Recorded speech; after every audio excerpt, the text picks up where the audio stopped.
Dore ibintu uba ugomba gukora kugira ngo WhatsApp yawe uyihe umutekano. Uzaza muri WhatsApp,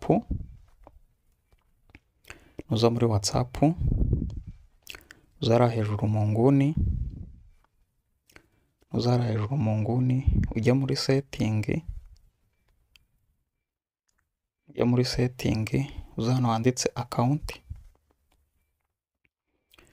Numara kuza kuri account, uza hano handitse two step verification. Nuza kuri two step verification, ukore turn on.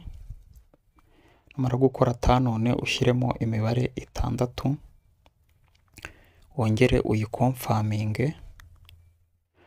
Nurangiza ushyiremo na email,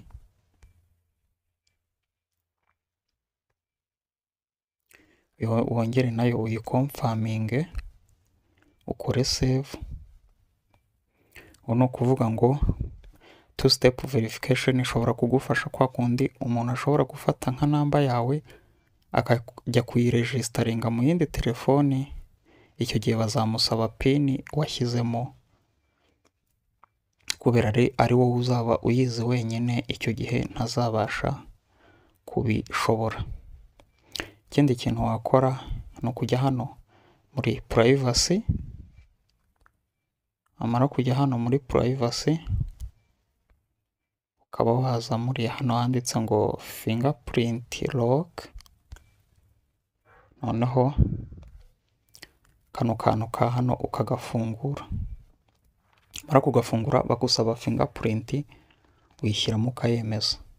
Hano hari ahantu bakubaza ngo izajya ijyamo immediately ako kanya, nyuma y'umunota umwe, nyuma y'iminota 30, ushatse washyiramo immediately.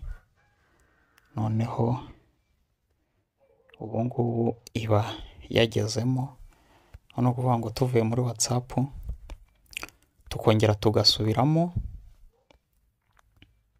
urabona bahita bakuzanira ngo WhatsApp locked, ugashyiramo fingerprint ukabona kwinjira muri WhatsApp. Hano naho bagusaba two step verification, ukaba washyiramo ya mibare ukinjiramo. Two step verification rero ugomba iriya mibare nyine kuyibuka, n'iriya email washyizemo niyo igufasha kuri settinga iyo password wibagiwe mu gihe wayishyizemo.